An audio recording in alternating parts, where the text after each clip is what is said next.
Today on the show, it is our final preview episode. We've done a week straight of them, and it all culminates today, the day before the World Cup kicks off. It's Mexico, South Africa, bringing the tournament to a head at Estadio Azteca.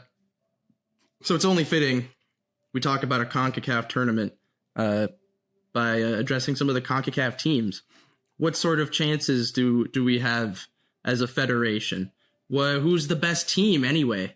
We don't even know. Who's going to go the furthest? Who's going to disappoint? We have all these questions to answer. We're going to deep dive a little bit into all of these 6 great nations. That's coming up after this.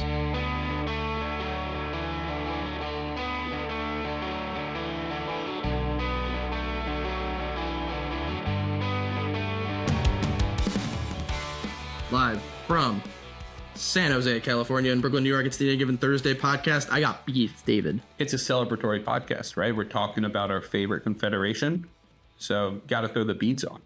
It's a CONCACAF World Cup, baby. We're so happy to be here. And because it's our home and neighboring countries, we're going to fire off some fucking hot takes today. We're coming in hot. David's definitely coming in hot. I know that. I have hot takes. My first hot take is coming right away.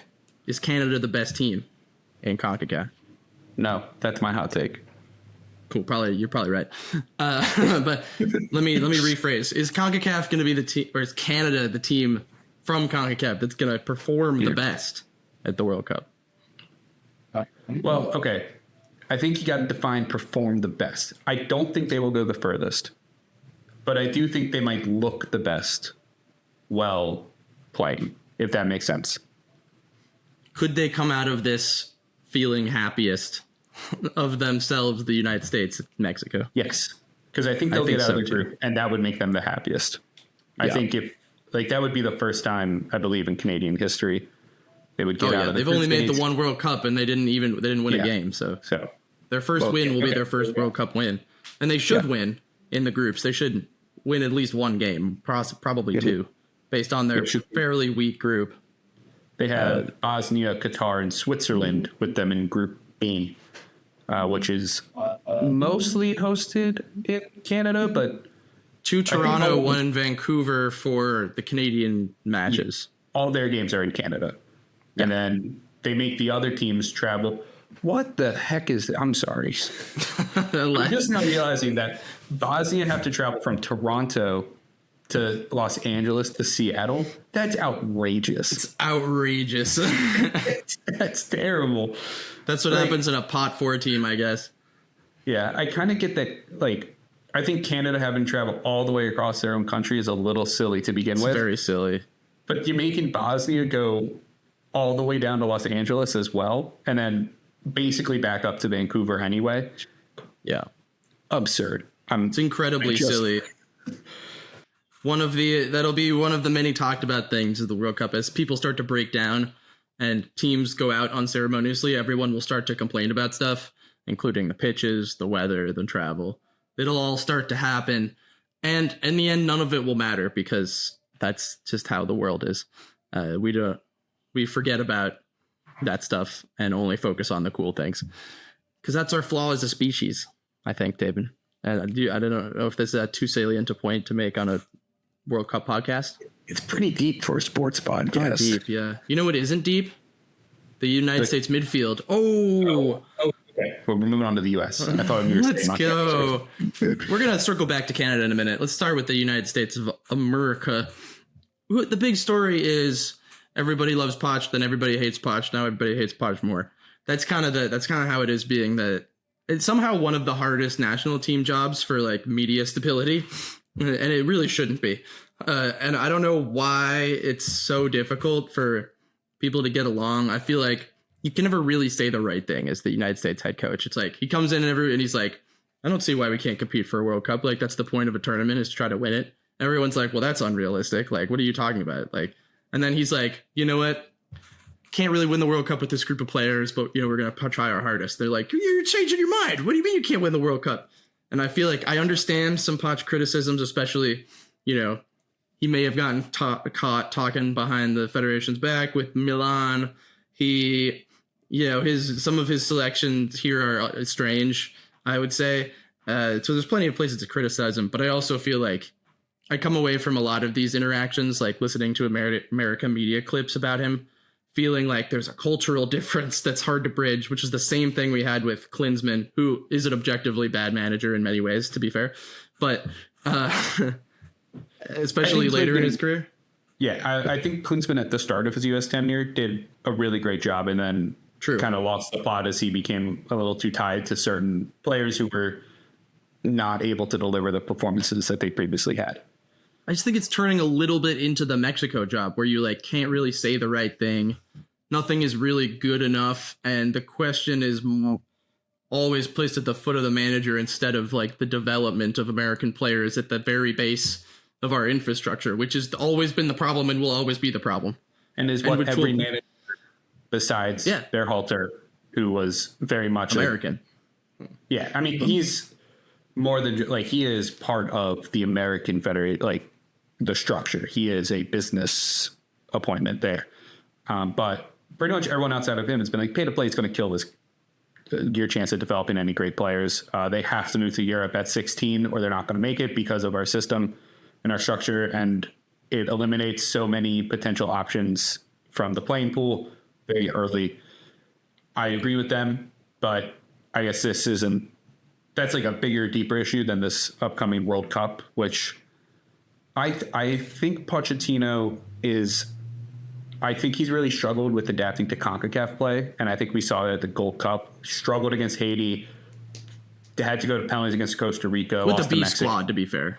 With the US B squad. Maybe a C squad. Yeah. They should still be beating Haiti and Costa Rica and Guatemala more handily than they did. I tried. Of course. The loss to Mexico, I can live with that. I hate it. Maybe hate Poch for a couple days, but it's fine. I think his friendly sense have kind of shown that his approach is more adaptable when you're playing teams that are not going to play the CONCACAF style, right? He had a very European mindset coming over. Obviously, Spanish, managed in the Premier League for a very long time. Argentine. I keep forgetting he's Argentine because he came through managing Spanish clubs, and that's where I kind of think of him as. Despicable. I know. I feel like a bad person now. Played for Argentina all through the 90s. You know? Played for Bielsa. Yep. I feel like a bad person. Son of a bitch. Thanks for calling me out. Yeah. But my guy. That's my guy. I don't think it takes away from my points regarding their performances and their friendlies, which have mostly been positive, bar the weird March team that he used, which was definitely more built around trying to figure out who his like fringe players. There's a bit of experimentalism going on there, more than anything. I think. Who was he going to bring as like the 25th and 26th player to the World Cup? Not a midfielder. No, he chose not to bring any. But let's talk about that because that's the main storyline out of the U.S. announcement is that there are only 4 midfielders, true midfielders selected, 4 or 5, and 10 defenders. Tipping his hand that he is going to trot out that back 3 with wing backs and fewer midfielders. And in his defense, there were injuries that have limited what was looking like 8 months ago, like the strength of the team, really, between, Cardoso, who's ruled out, which is a huge loss because he's really, really reliable. And then Tessman has had some tweaks here and there in 2026 and then didn't make the squad, even though he was apparently fit to. And Tessman is the one that seems like one of the big question marks for me. Like if he's in any way fit, I don't really understand the omission. Yeah, I 100% agree with you, especially because 2 of the other players brought, Seb Berhalter and Christian Roldan, they're not dissimilar play style wise from Tanner Tessman. It's not necessarily a tactical decision to bring those 2 and saying we don't want a midfielder of Tanner's style, right? So it's purely that he preferred to use these 2 players in that role, which is crazy to me because Tanner Tessman is a very good player who I think personally would be the best midfielder in this U.S. team if we say McKinney is playing somewhere along the wing instead of as like an actual midfielder. But I think Tessman is an exceptional player. I wasn't shocked to see him excluded because I thought his injury issues would keep him out, but I was still disappointed not to see him in. Yeah, Diego Luna is the other big name tossed around so that one did surprise me a lot because he was a huge part of the 2025 versions of the team and had sort of played himself from B team to A team in most people's estimation. And yeah, that one is easy to understand why it's a snub. He's younger. I think he's just 22. He is a great dribbler of the ball. Seems like even if it's off the bench, the kind of guy you probably want to have in big games as an option from the bench. But I understand all of that. With a lot of these selections, like, we're not in with the team. We don't know what he's thinking. We'll have to see how it looks before ultimate judgment is passed. But I do understand people sort of feeling like Poch has treated this a little bit like a gateway job back into larger European things. He's like, different experience, gets a fresh federation, different part of the world. Something to tide me over until I'm back coaching in a club situation again, and I can understand why they'd feel that way. But it's also like they don't make it that welcoming for the guys either who come in from abroad, so I don't really blame him entirely. It's weird too because so many people were calling for every American wants to call for an international manager, and then when one comes over and does something different, it's a tragedy. We got to blow it all up, right? Because God forbid we recognize that we could develop good managers, or if we do, like, we snub them and send them to the Canadian national team. Because Marsch, we could have had Marsch. He was right there. He wanted a job. They snubbed him. And I do think to an extent the U.S. has enough managerial talent, enough domestic playing talent to say we should be hiring a domestic manager. We should be hiring someone like a Jesse Marsch, or, previously when we've done it with a Bob Bradley or a Berhalter. I think that makes sense to me. But at the same time, like, if we're going to make these international hires, why are we immediately turning around and going from we need to hire, a proven club manager who's a foreigner to this guy doesn't get us, we got to kick him out of the team? It's constant whiplash. It's so irritating. And it's like, it's fine to have Berhalter and Bradley as managers, but like, you're going to hit just a tactical ceiling with what those guys can provide. I think like that ceiling has always been the same. It's the round of 16. It's the same one Mexico keeps bumping up against in the 21st century. That's just where the teams are. They're just not better than that. In 1930? Yeah. Yeah. We're just not better. We're not as good as we think we are, I think, is the main problem. Like, the U.S. is a solid team. We're not as bad as we think we are either. No. We're at what, 20 to 24th ranked team in the world, right? That's kind of where we've been steadily holding at for most of the decade. Yeah. I think there's some years where we have a team that could get him like right around the top 15, but we're not going to be competing with the top European nations or the top South American nations. We are, however, I think a lot of people who are Americans kind of look at this team with derision as something that's a joke and it's not good, and these players are all mediocre at best. And there's some real talent on this team that gets overlooked a lot, right? I mean, excluding a guy like Pulisic, who is obviously well talked about. He's the LeBron of soccer, greatest player of all time. But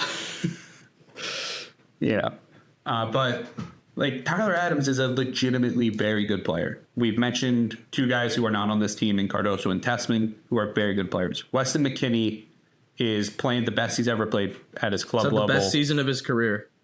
Yeah. Juve was trying to kick him off that club for like 2 years in a row. The guy, to his credit, he dug his heels in. He even said Pasta wasn't very good or whatever. He didn't do himself any favors for a while. He dug his heels in. He earned minutes every single season, enough for them to keep him. And now he finally has his like, I belong here season. So we're all proud of Weston for his very American personality, just bludgeoning his way into Turin. That's a fantastic story. Not an easy place to do that, by the way. No, it is not. The back line, very European back line. Anthony Robinson, Chris Richards. Anthony Robinson is just one of the best left backs in England every year. Yeah. Chris Richards has been a very reliable center back. To be fair, Anthony Robertson is English, but yeah, whatever. Well, yes. He's just like 100% English. He's just fully English. Yeah.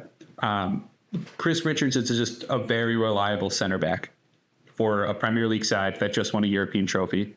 And he is possibly going to miss some time or play injured, which is difficult for him. Serginho Dest, another. He's just a really good right back. He's not world class, but he's very good. But people because like he didn't work because he didn't work out at Barcelona. I think we have a lack of imagination. He's on PSV, who are one of the most dominant teams in 21st century history the last couple of years. That team is tearing that league apart. They are very, very good. You know, Dest, honestly, he wasn't even that bad at Barca. He just wasn't. It's Barca have world class expectations. He's clearly a step below that, but he's still very good, very attacking right back. I do question some of his defensive qualities, but if Poch is going to use had a couple of them in the World Cup in 2022 where he didn't mark runners in that Netherlands game. Yeah, and if Poch is using his 3-5-2, this should set up very well for. Or 3-4-3, whatever variation of the back five he ends up using. I think it sets up very well for Dest to have a great World Cup and kind of remind at least Americans and some other people in CONCACAF that he is one of the best players in the Confederation. I'm fascinated I'm very curious to see how this formation looks at this competition because it's not a formation the U.S. has used a lot in their history. At least there's been a little experimenting here and there, but it's not super common. And partially because, 8 months ago, we thought the center midfield was the strength of the team. Like it seemed very unlikely that subtracting midfielders from the equation was the move. So I'm not doubting it yet. I'm just curious to see how it looks. And also beyond like Weah and Richards, center back, I wouldn't say is the position I'm most thrilled about on the team depth wise.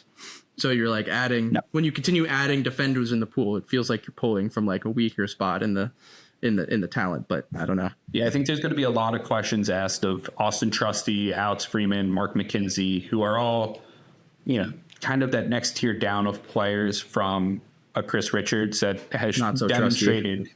He's reliable. Austin Trusty has not. Yeah.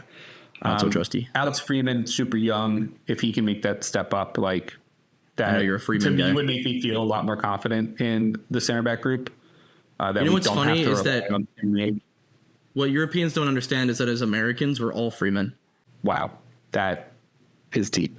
I'm on fire tonight. Yeah. I feel like that's where we have to end our U.S. discussion. Yeah, I'm tired of the U.S. Let's talk about Mexico.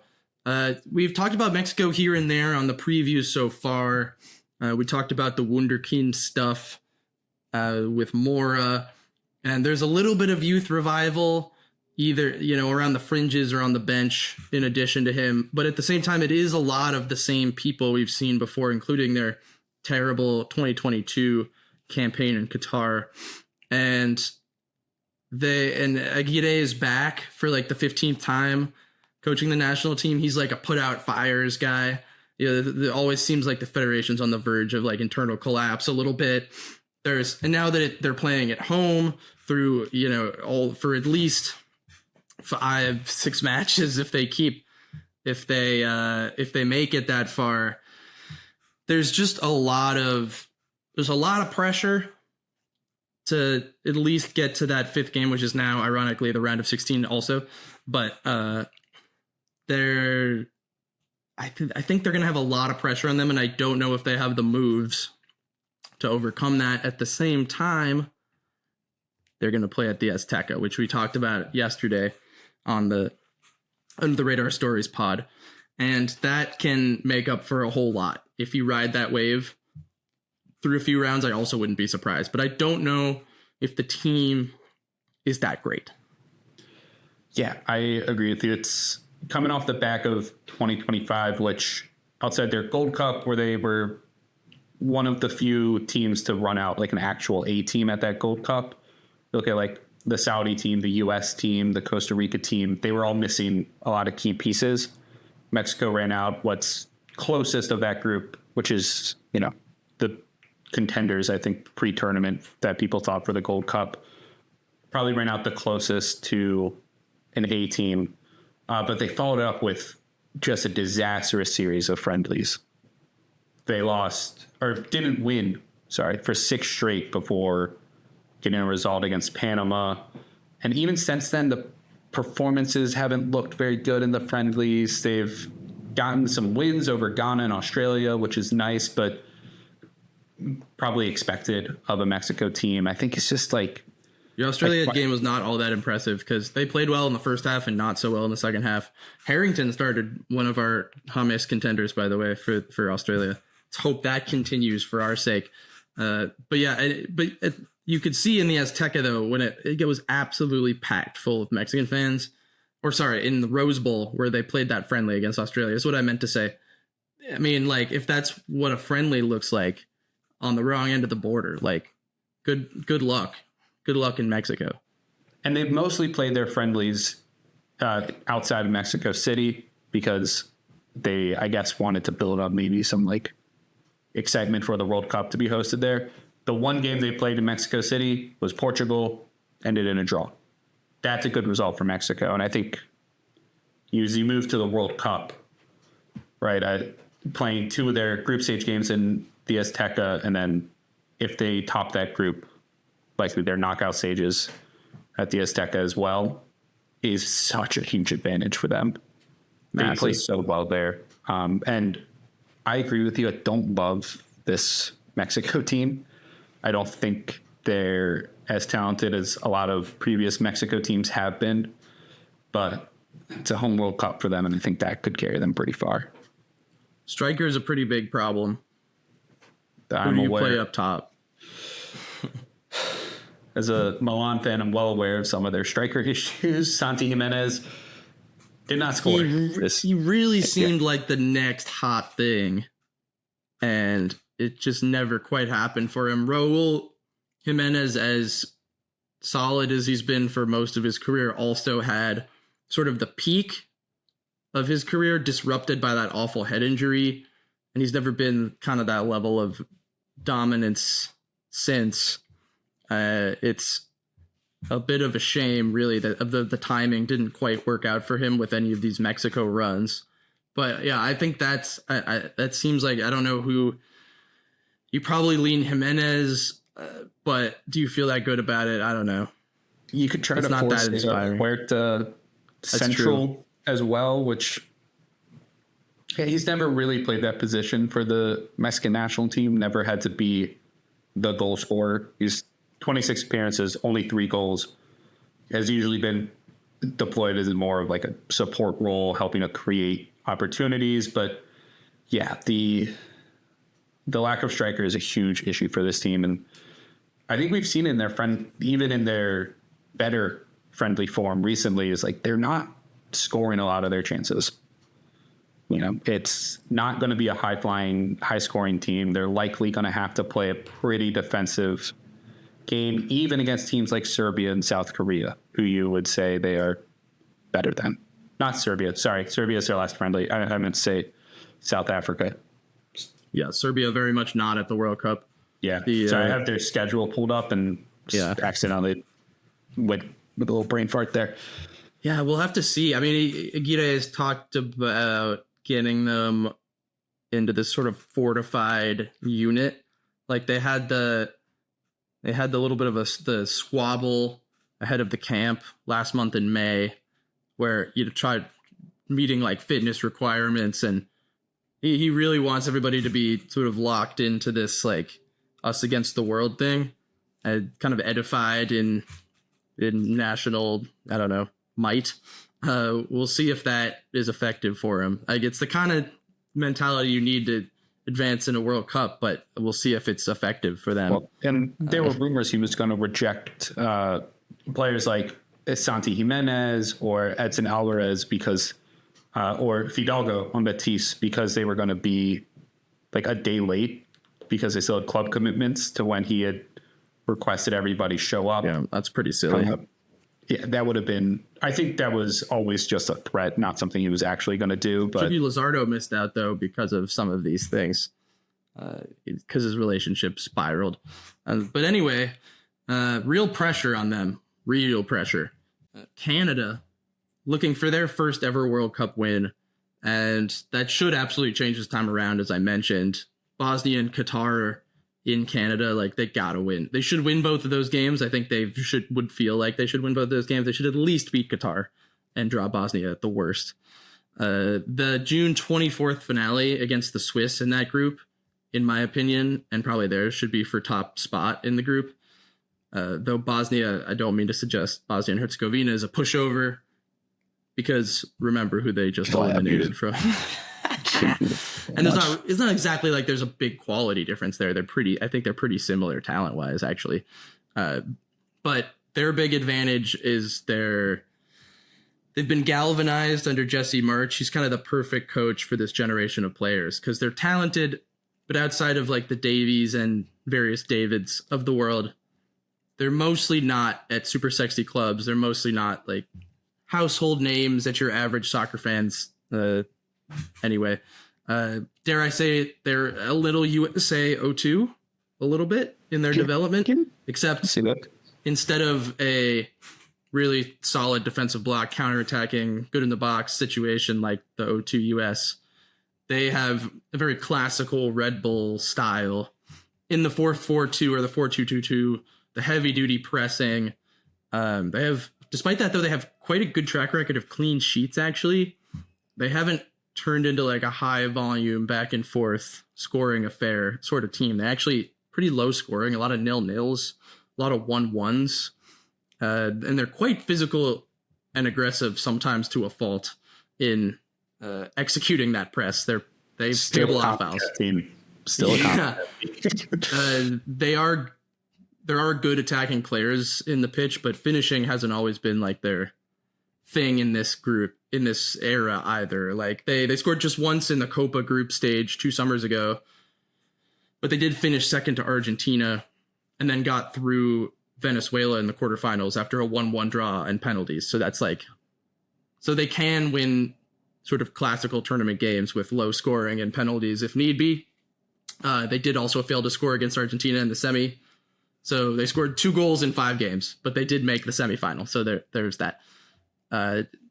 Also, Jonathan David coming off his most inconsistent season as a pro, kind of inarguably, and Davies will miss likely at least the first group game because of an injury-riddled season.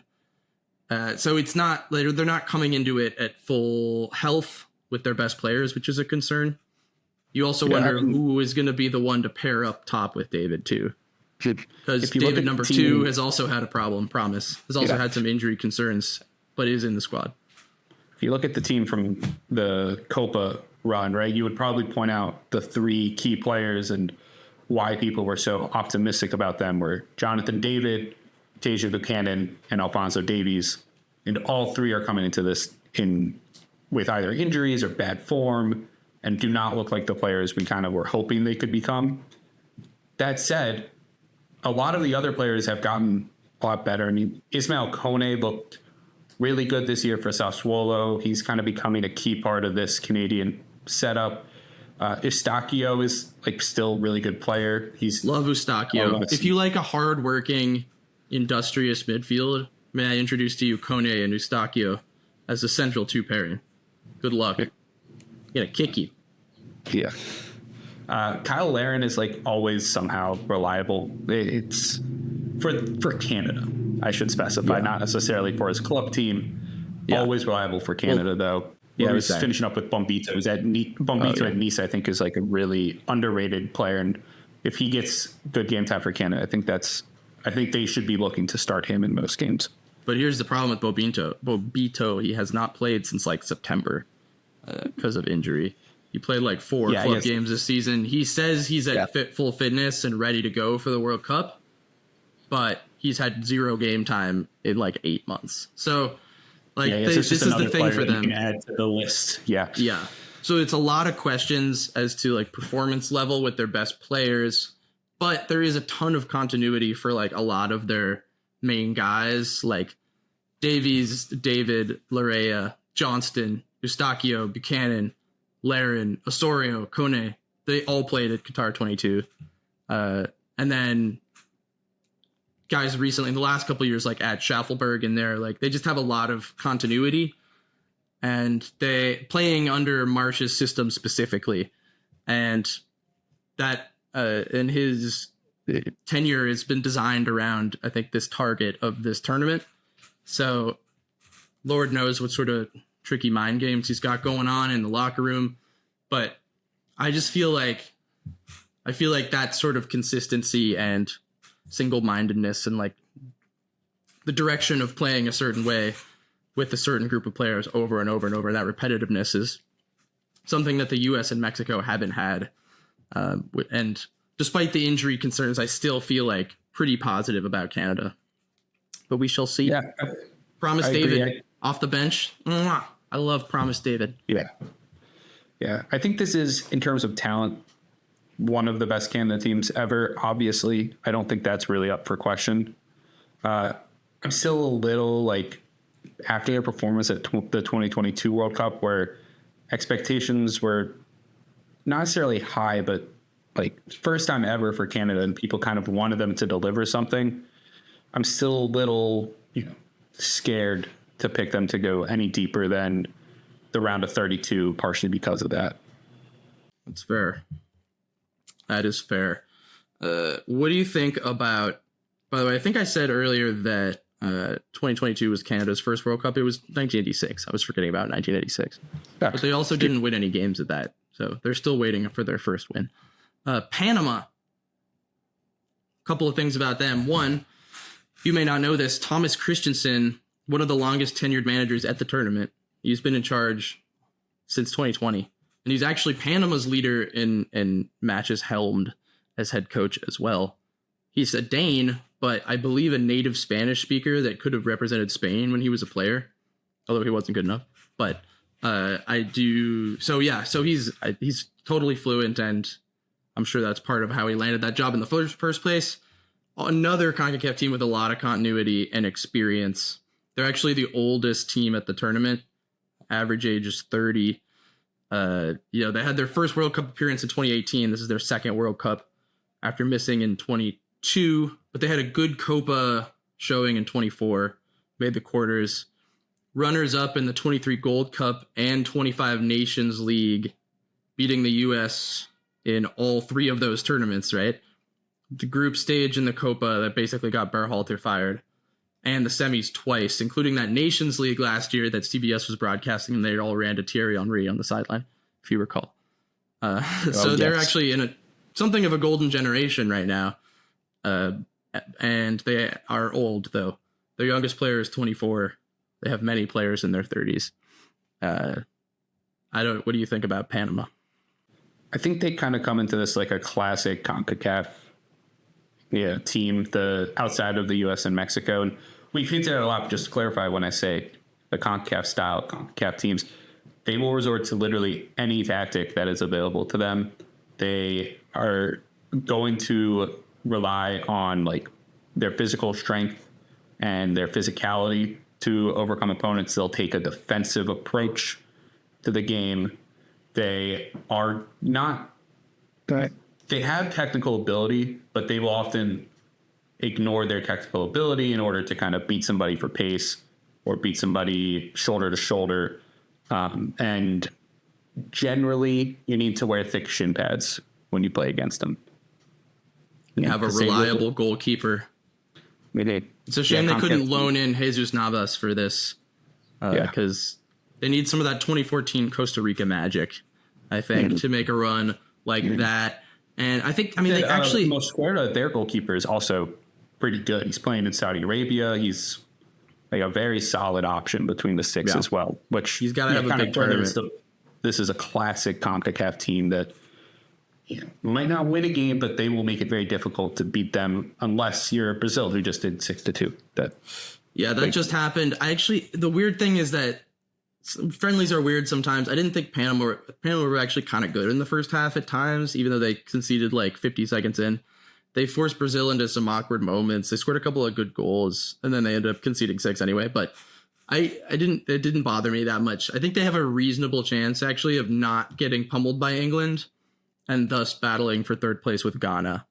That's going to be, because so many third place teams are going to get through, it gives nations like this like a chance to not just get ripped apart. Like last time they played England at the World Cup, it didn't go great for them. Spoiler. I think it'll go better this time. They're not going to win. Be shocked if they won, but if they can keep that to like a 2-0, they have every chance of beating Ghana and going through, I think.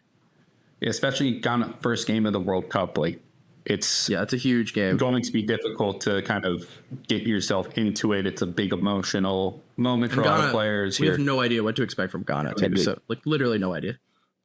Could be anything from them. I was on a Reddit thread about Panama in preparation for this, and I just wanted to quote big _translator 7475, who writes, "Stats is for mugs. I hate XG merchants. They a pathetic excuse for a football fan to justify their opinions and honestly don't respect them. If XG stats important and facts, then I would be rich in betting." And I can't remember how that related to Panama, but I just thought I'd share that for the group. I'm sure Panama's XG numbers are not an accurate reflection of their quality on the pitch, is what he's saying. Just enjoyed that comment. Thought that was very learned and wise. Smart guy, I'm sure. Let's briefly talk about Haiti, who, very much in the happy to be here group in their second ever appearance in the World Cup and their first since 74, I think it is. The unbelievable circumstances for them to even be here, and I don't just mean the expanded World Cup. I mean, they couldn't play their home games at home because of civil unrest and gang violence. I mean, that's pretty remarkable, even if it is a quote unquote lesser qualification cycle. Yeah, I think I heard somewhere that their coach has still not been to Haiti. Yeah, it's probably true. Because they have their practices there and stuff. Yeah. And luckily for them, they will have hopefully a nice contingent of expats living in some urban areas, including right down the street from me here in Flatbush, Brooklyn, where there's a lot of Haitian flags proudly flying these days. So hopefully they'll have some good contingent. Do they have any shot to get some results, David? Do you think it's going to be tricky for them? They have a brutal group as well. Yeah, it's a real shame. Scotland, Brazil, and Morocco. There's not a gimme there. There's no, like Panama got Ghana. That's a competitive team that you could see them getting a result against. Haiti, we're not lucky enough to get another team like that. And honestly, just the fact that they're here, I think, is such an undertalked about story. And like you celebrated, civil unrest in their home country, but they had a club team that was supposed to come to the U.S. to play in a Champions Cup game, I think, or the CONCACAF Champions League, one of those two. It had to be the Champions League because they're not in the other one.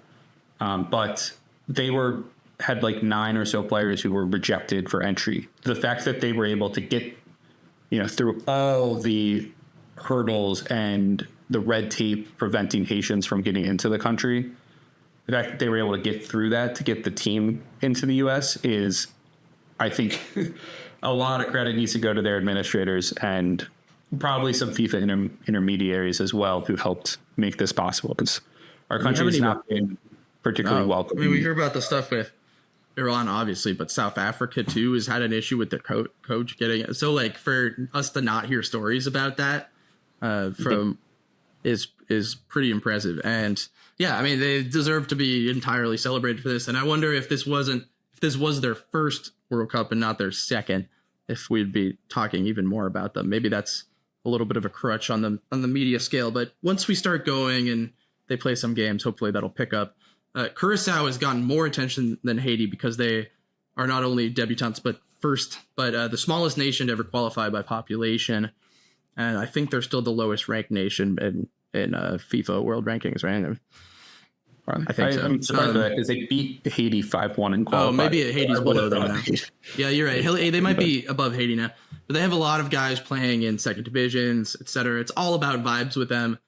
I don't want to say too much because we do have a club spotlight coming out in a week's time on June the 14th in the morning of their debut game versus Germany. They're unfortunately in a quite miserable group as well. But again, the vibes and the sense of national pride and belonging that they provide is very wholesome. And you should go listen to that episode because we go in kind of deep on their footballing history.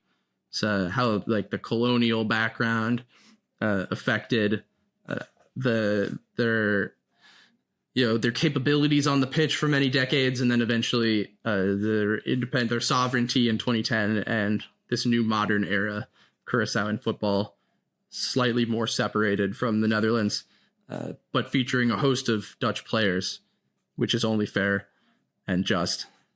Anything else to say about Curaçao? No, I mean, like you said, it's another team where their expectations are going to be low, and they got a pretty tough group as well. So I think it's just a great story that they made it. I feel like they're just a really likable national team who, again, likable until you watch them play. And then you're like, oh man, what are they doing in this confederation? Because a lot of things that we don't card will be carded at the World Cup. Look, in some ways, it's just it's the pitches, the conditions that they're playing under.